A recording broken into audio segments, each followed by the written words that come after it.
The next question of the chapter is derive the dimensional formulae for force, torque, work, pressure, modulus of elasticity, gravitational constant, Planck's constant, angular acceleration, coefficient of viscosity, coefficient of thermal conductivity। ਇਹ 10 ਫਾਰਮੂਲੇ ਜਿਹੜੇ ਆਪਾਂ ਇੱਥੇ drive ਕਰਾਂਗੇ। ਇਸ ਤੋਂ ਬਾਅਦ 12 ਫਾਰਮੂਲੇ ਹੋਰ ਨੇ ਜਿਹੜੇ ਆਪਾਂ ਨੈਕਸਟ ਕੁਐਸਚਨ ਵਿੱਚ ਡਰਾਈਵ ਕਰਾਂਗੇ। ਇਹ ਬਹੁਤ ਸੌਖਾ ਕੰਮ ਹੈ। ਜੇ ਤੁਹਾਨੂੰ ਇਹਦਾ ਫਿਜ਼ੀਕਲ ਰਿਲੇਸ਼ਨ ਪਤਾ ਹੋਵੇ ਫਿਜ਼ੀਕਲ ਕੁਆਂਟੀਟੀ ਦਾ ਤਾਂ ਤੁਸੀਂ ਡਾਇਮੈਂਸ਼ਨ ਫਾਰਮੂਲਾ ਆਰਾਮ ਨਾਲ ਡਰਾਈਵ ਕਰ ਸਕਦੇ ਹੋ। ਸੋ ਪਹਿਲਾ ਆਪਣਾ ਫਾਰਮੂਲਾ ਹੈ ਫੋਰਸ। ਆਪਾਂ ਨੂੰ ਪਤਾ ਕਿ ਫੋਰਸ ਹੁੰਦੀ ਹੈ mass into acceleration, mass m acceleration a। Mass ਦਾ ਫਾਰਮੂਲਾ ਹੁੰਦਾ m ਤੇ ਐਕਸਲਰੇਸ਼ਨ ਦਾ ਡਾਇਮੈਂਸ਼ਨ ਫਾਰਮੂਲਾ ਹੁੰਦਾ Lt-2। ਇਹ ਜਿਹੜਾ ਡਾਇਮੈਂਸ਼ਨ ਫਾਰਮੂਲਾ ਹੁੰਦਾ ਇਹ ਆਪਾਂ ਨੈਕਸਟ ਕੁਐਸਚਨ ਵਿੱਚ ਦੇਖਾਂਗੇ ਕਿੱਦਾਂ ਆਇਆ। ਬਸ ਤੁਸੀਂ ਇਹ ਯਾਦ ਰੱਖ ਲਓ ਕਿ ਜਦੋਂ ਤੁਸੀਂ ਕਿਸੇ ਵੀ ਫਿਜ਼ੀਕਲ ਕੁਆਂਟੀਟੀ ਦਾ ਡਾਇਮੈਂਸ਼ਨ ਫਾਰਮੂਲਾ ਡਰਾਈਵ ਕਰਨਾ ਤਾਂ ਤੁਹਾਨੂੰ ਉਹਦਾ ਫਿਜ਼ੀਕਲ ਰਿਲੇਸ਼ਨ ਯਾਦ ਹੋਣਾ ਚਾਹੀਦਾ। ਸੋ ਇਹਦਾ ਡਾਇਮੈਂਸ਼ਨ ਫਾਰਮੂਲਾ ਬਣ ਗਿਆ m1L1T-2 ਤੇ ਜਾਂ ਫਿਰ ਆਪਾਂ ਨੂੰ ਇਸ ਫਾਰਮ 'ਚ ਵੀ ਲਿਖ ਸਕਦੇ ਹਾਂ mLT-2 ਕਿਉਂਕਿ ਜਦੋਂ ਕਿਸੇ ਫਿਜ਼ੀਕਲ ਕੁਆਂਟੀਟੀ ਦੀ ਪਾਵਰ ਨਹੀਂ ਲੱਗੀ ਤਾਂ ਉਹ ਅਜ਼ਿਊਮ ਕੀਤੀ ਜਾਂਦੀ ਹੈ ਪਾਵਰ 1। ਸੋ ਇਹ ਹੋ ਗਿਆ ਫਸਟ ਫਾਰਮੂਲਾ। ਸੈਕਿੰਡ ਫਾਰਮੂਲਾ ਆਪਣੇ ਕੋਲ ਆ ਗਿਆ ਟਾਰਕ। ਸੋ ਜਿਹੜਾ ਟਾਰਕ ਹੈ ਇਹਦਾ ਫਿਜ਼ੀਕਲ ਰਿਲੇਸ਼ਨ ਹੁੰਦਾ force into perpendicular distance.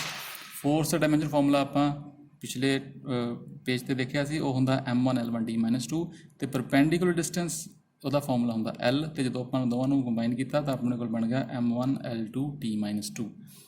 Third ਆ ਗਿਆ ਵਰਕ ਡਨ। ਵਰਕ ਦਾ ਫਾਰਮੂਲਾ ਹੁੰਦਾ ਫੋਰਸ ਇਨਟੂ ਡਿਸਪਲੇਸਮੈਂਟ ਤੇ ਫੋਰਸ ਦਾ ਫਾਰਮੂਲਾ ਫਿਰ ਉਹੀ ਲੱਗੂਗਾ m1L1T-2 ਡਿਸਪਲੇਸਮੈਂਟ ਦਾ L ਤੇ ਇਹਨੂੰ ਕੰਬਾਈਨ ਕਰਨ ਤੋਂ ਬਾਅਦ ਆ ਗਿਆ m1L2T-2। ਸੋ ਆ ਤੁਸੀਂ ਦੇਖ ਸਕਦੇ ਹੋ ਕਿ ਟਾਰਕ ਤੇ ਵਰਕ ਦੋਵਾਂ ਦਾ ਫਾਰਮੂਲਾ ਸੇਮ ਹੋ ਗਿਆ। ਇੱਦਾਂ ਦਾ ਬਹੁਤ ਸਾਰੀਆਂ ਫਿਜ਼ੀਕਲ ਕੁਆਂਟੀਟੀਜ਼ ਹੋਣਗੀਆਂ ਜਿਨ੍ਹਾਂ ਦਾ ਫਾਰਮੂਲਾ ਸੇਮ ਹੋਊਗਾ, ਉਹ ਆਪਾਂ ਬਾਅਦ 'ਚ ਦੇਖਾਂਗੇ।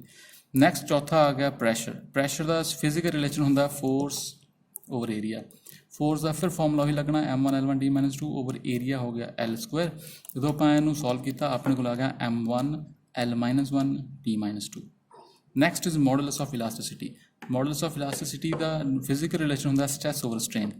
ਸਟ੍ਰੈਸ ਦਾ ਫਾਰਮੂਲਾ ਪ੍ਰੈਸ਼ਰ ਵਾਲਾ ਹੀ ਹੋਊਗਾ m1L-1T-2 ਤੇ ਸਟ੍ਰੇਨ ਦਾ ਜਿਹੜਾ ਫਾਰਮੂਲਾ ਹੁੰਦਾ ਉਹ m0L0T0 ਹੁੰਦਾ। ਇਹ ਸਟ੍ਰੇਨ ਡਾਇਮੈਂਸ਼ਨਲੈਸ ਹੁੰਦੀ ਹੈ। ਸੋ ਇਹਦਾ ਜਿਹੜਾ modulus of elasticity the dimensional formula ਬਣ ਗਿਆ m1L-1T-2। ਸੋ ਮੋਡੂਲਸ ਆਫ ਇਲਾਸਟਿਸਿਟੀ ਤੇ ਪ੍ਰੈਸ਼ਰ ਇਹਨਾਂ ਦੋਵਾਂ ਦਾ ਫਾਰਮੂਲਾ ਵੀ ਸੇਮ ਹੋ ਗਿਆ। ਨੈਕਸਟ ਆ ਗਿਆ ਗ੍ਰੈਵੀਟੇਸ਼ਨਲ ਕਾਂਸਟੈਂਟ। ਇਹਦਾ ਫਿਜ਼ੀਕਲ ਰਿਲੇਸ਼ਨ ਹੁੰਦਾ force into square of distance divided by mass into mass. Force ਦਾ ਫਾਰਮੂਲਾ ਉਹੀ m1L1T-2, ਡਿਸਟੈਂਸ ਦਾ L ਇਹਦਾ ਸਕੁਅਰ ਲੱਗ ਗਿਆ, ਮਾਸ ਦਾ ਹੋ ਗਿਆ m ਇਨਟੂ m। ਜਦੋਂ ਆਪਾਂ ਇਹਨੂੰ ਸੋਲਵ ਕੀਤਾ ਤਾਂ ਆਪਣੇ ਕੋਲ ਬਣ ਗਿਆ m-1L3T-2। ਸੋ ਆਹ ਸਾਰੀ ਜਿਹੜੀ ਕੈਲਕੂਲੇਸ਼ਨ ਹੈ ਤੁਸੀਂ ਆਪਣੇ ਆਪ ਕਰ ਸਕਦੇ ਹੋ, ਬਹੁਤ ਸਿੰਪਲ ਕੈਲਕੂਲੇਸ਼ਨ। ਉਸ ਤੋਂ ਬਾਅਦ ਆਪਣੇ ਕੋਲ ਆਹ ਫਾਰਮੂਲਾ ਬਣ ਜਾਊਗਾ। ਨੈਕਸਟ ਆ ਗਿਆ ਪਲੈਂਕਸ ਕਾਂਸਟੈਂਟ। ਪਲੈਂਕਸ ਕਾਂਸਟੈਂਟ ਦਾ ਫਿਜ਼ੀਕਲ ਰਿਲੇਸ਼ਨ ਹੁੰਦਾ ਐਨਰਜੀ ਓਵਰ ਫਰੀਕੁਐਂਸੀ। ਐਨਰਜੀ ਦਾ ਫਾਰਮੂਲਾ ਆਪਾਂ ਇੱਥੇ ਕੀਤਾ ਸੀ, ਜਿਹੜਾ ਵਰਕ ਹੋਊਗਾ ਵਰਕ ਡਨ ਤੇ ਐਨਰਜੀ ਦਾ ਫਾਰਮੂਲਾ ਸੇਮ ਹੋਊਗਾ m1L2T-2 ਤੇ ਫਰੀਕੁਐਂਸੀ ਹੁੰਦਾ T-1। ਜਦੋਂ ਆਪਾਂ ਇਹਨੂੰ ਸੋਲਵ ਕਰਾਂਗੇ T ਉੱਤੇ ਗਿਆ, ਇਹਦੀ ਪਾਵਰ ਹੋ ਗਈ +1। ਸੋਲਵ ਕਰਨ ਤੋਂ ਬਾਅਦ ਆ ਗਿਆ m1L2T-1। ਨੈਕਸਟ ਆ ਗਿਆ 8th ਐਂਗੂਲਰ ਐਕਸਲਰੇਸ਼ਨ। ਇਹਦਾ ਫਿਜ਼ੀਕਲ ਰਿਲੇਸ਼ਨ ਹੁੰਦਾ angular velocity over time. Angular velocity ਦਾ ਫਾਰਮੂਲਾ ਹੁੰਦਾ m0L0T-1, ਟਾਈਮ ਦਾ ਹੁੰਦਾ T। ਜਦੋਂ ਆਪਾਂ ਇਹਨੂੰ ਸੋਲਵ ਕੀਤਾ ਤਾਂ ਇਹ ਬਣ ਗਿਆ m0L0T-2। ਨੈਕਸਟ ਆ ਗਿਆ ਆਪਣੇ ਕੋਲ 9th ਕੋਫੀਸ਼ੀਐਂਟ ਆਫ ਵਿਸਕੋਸਿਟੀ। ਇਹਦਾ ਫਾਰਮੂਲਾ ਹੁੰਦਾ physical relation force into distance over area into velocity. Force ਦਾ ਫਾਰਮੂਲਾ m1L1T-2, ਡਿਸਟੈਂਸ ਦਾ L, area L², velocity L1T-1। ਜਦੋਂ ਆਪਾਂ ਇਹਨੂੰ ਸਿੰਪਲੀਫਾਈ ਕਰਦੇ ਹਾਂ ਤਾਂ ਆਪਣੇ ਕੋਲ ਬਣ ਜਾਂਦਾ m1L-1T-1। ਲਾਸਟ ਆ ਗਿਆ ਇੱਥੇ ਕੋਫੀਸ਼ੀਐਂਟ ਆਫ ਥਰਮਲ ਕੰਡਕਟੀਵਿਟੀ। ਇਹਦਾ ਫਿਜ਼ੀਕਲ ਰਿਲੇਸ਼ਨ ਹੁੰਦਾ heat into thickness over area into temperature into time. Heat ਦਾ ਫਾਰਮੂਲਾ ਐਨਰਜੀ ਵਾਲਾ ਹੋਊਗਾ m1L2T-2, thickness L, area L²। Temperature ਦਾ ਫਾਰਮੂਲਾ ਹੁੰਦਾ K ਆਪਾਂ ਪੜ੍ਹਿਆ ਸੀ ਪਿਛਲੇ ਟੌਪਿਕ ਵਿੱਚ, ਆਪਾਂ ਨੂੰ ਪਤਾ ਲੱਗਿਆ ਸੀ K ਜਿਹੜਾ ਉਹ ਯੂਨਿਟ ਹੁੰਦੀ ਹੈ ਕੈਲਵਿਨ ਟੈਂਪਰੇਚਰ ਦੀ। ਸੋ ਉਹਦਾ ਫਾਰਮੂਲਾ ਵੀ ਇਹੀ ਬਣ ਗਿਆ K ਤੇ ਟਾਈਮ ਦਾ ਹੋ ਗਿਆ T। ਜਦੋਂ ਆਪਾਂ ਇਹਨੂੰ ਸਿੰਪਲੀਫਾਈ ਕਰਦੇ ਹਾਂ ਤਾਂ ਆਪਣੇ ਕੋਲ ਬਣ ਜਾਂਦਾ m1L1T-3 K-1। ਨੈਕਸਟ ਕੁਐਸਚਨ ਹੈ ਉਹ ਜਿਹੜੇ ਫਾਰਮੂਲੇ ਰਹਿ ਗਏ ਸੀ ਆਪਣੇ ਸਿਲੇਬਸ ਵਿੱਚ ਹੈਗੇ ਆ, ਉਹਦੇ ਵਿੱਚ ਪਹਿਲੇ ਕੁਐਸਚਨ 'ਚ ਨਹੀਂ ਮੈਂਸ਼ਨ ਕੀਤੇ ਸੀ, ਉਹ ਹੁਣ ਕਰ ਰਹੇ ਹਾਂ ਆਪਾਂ। ਇਹਦੇ ਵਿੱਚ ਟੋਟਲ 12 ਫਾਰਮੂਲੇ ਆ। ਨੰਬਰ 1 ਤੇ ਆ ਗਿਆ ਏਰੀਆ। ਬਹੁਤ ਸਿੰਪਲ ਹੈ, ਏਰੀਆ ਹੁੰਦਾ ਲੈਂਥ ਇਨਟੂ ਬ੍ਰੈਡਥ। ਲੈਂਥ ਹੋ ਗਿਆ L, ਇਹਦਾ ਡਾਇਮੈਂਸ਼ਨ ਫਾਰਮੂਲਾ L ਹੋ ਗਿਆ। ਬ੍ਰੈਡਥ ਦਾ ਵੀ L ਹੋ ਗਿਆ, L ਇਨਟੂ L ਬਣ ਗਿਆ L²। ਤੇ ਜਾਂ ਫਿਰ ਇਹਨੂੰ ਆਪਾਂ ਪੂਰੇ ਫਾਰਮ 'ਚ ਲਿਖਾਂਗੇ m0L2T0 ਕਿਉਂਕਿ ਇੱਥੇ ਨਾ ਮਾਸ ਨਾ ਟਾਈਮ ਹੈ, ਸੋ ਉਹਨਾਂ ਦੀ ਪਾਵਰ ਆ ਗਈ 0।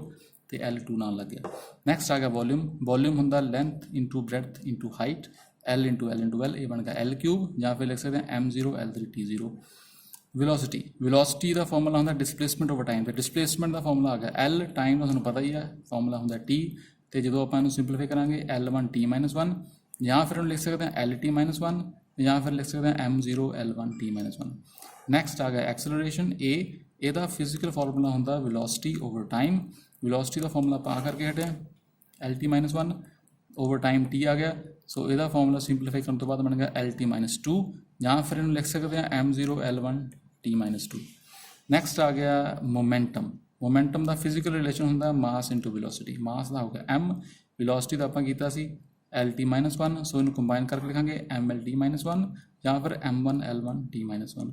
Next is impulse. इंपल्स का फिजिकल रिलेशन होंदा फोर्स इंटू टाइम, फोर्स का फॉर्मूला तुहानूं पिछले क्वेश्चन च दस्सिया सी MLT-2 तो टाइम का हो गया T, तो जो आप इन्हों कंबाइन किया ये बन गया MLT-1 या फिर हम लिख सकते हैं M1 L1 T-1।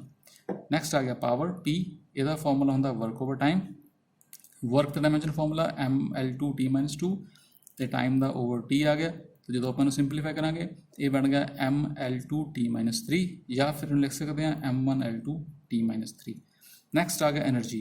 एनर्जी किसी भी फॉर्म की एनर्जी होगा फॉर्मूला होगा M1 L2 T-2, आप पिछले क्वेश्चन कर लिया सी।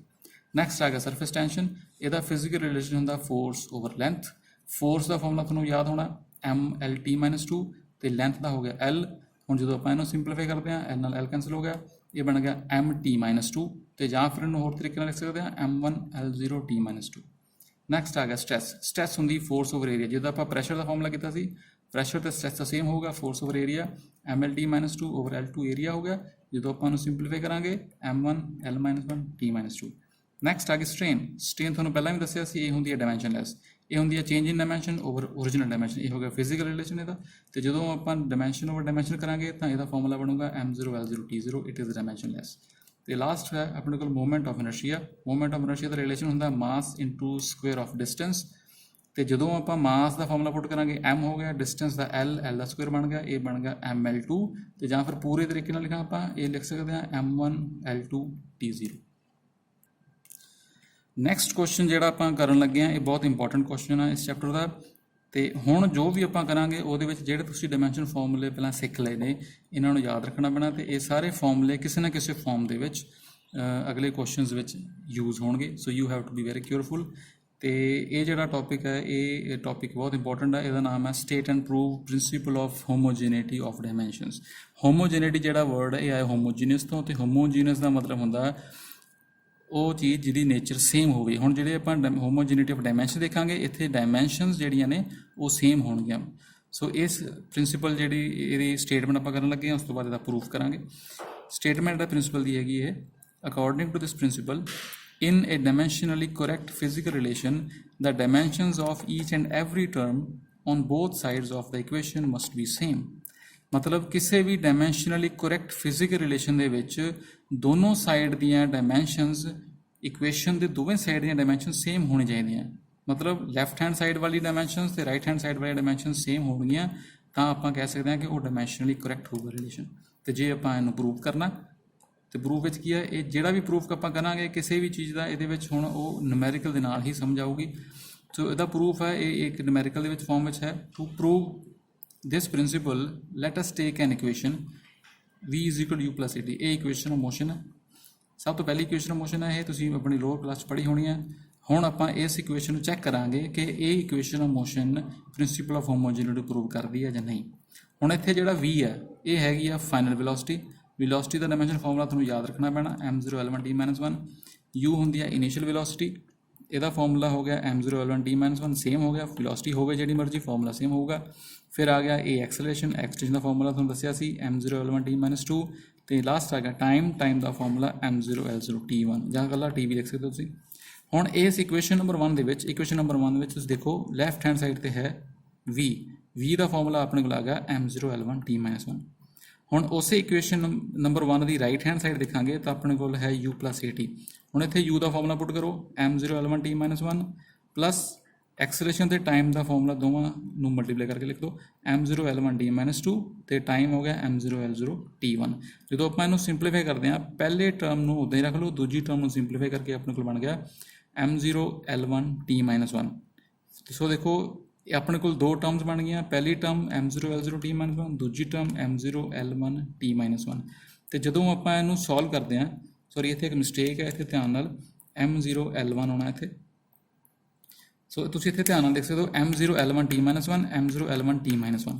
ਹੁਣ ਆਹ ਦੋਨੋਂ ਫਾਰਮੂਲੇ ਸੇਮ ਨੇ, ਤੇ ਜਦੋਂ ਦੋਨੋਂ ਫਾਰਮੂਲੇ ਸੇਮ ਹੋਣ ਤਾਂ ਆਪਾਂ ਇੱਥੇ ਇੱਕ ਲਾਈਨ ਲਿਖਾਂਗੇ here the dimensions of each and every term on both sides of equation number 1 are same। ਮਤਲਬ ਕਿ ਹਰੇਕ ਟਰਮ ਦੀਆਂ ਡਾਇਮੈਂਸ਼ਨਸ ਜਿਹੜੀਆਂ ਨੇ ਉਹ ਦੋਨੋਂ ਸਾਈਡ ਤੇ ਸੇਮ ਨੇ।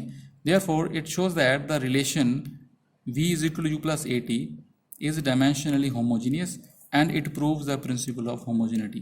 ਮਤਲਬ ਇਹਦੇ ਨਾਲ ਕੀ ਹੋਇਆ, ਜਦੋਂ ਦੋਨੋਂ ਸਾਈਡ ਦੀਆਂ ਡਾਇਮੈਂਸ਼ਨ ਸੇਮ ਆ ਗਈਆਂ ਤਾਂ ਇੱਥੋਂ ਆਪਾਂ ਕਹਿ ਸਕਦੇ ਹਾਂ ਕਿ ਇੱਥੇ ਪ੍ਰਿੰਸੀਪਲ ਆਫ ਹੋਮੋਜੀਨਿਟੀ ਉਹ ਪ੍ਰੂਵ ਹੋ ਗਿਆ।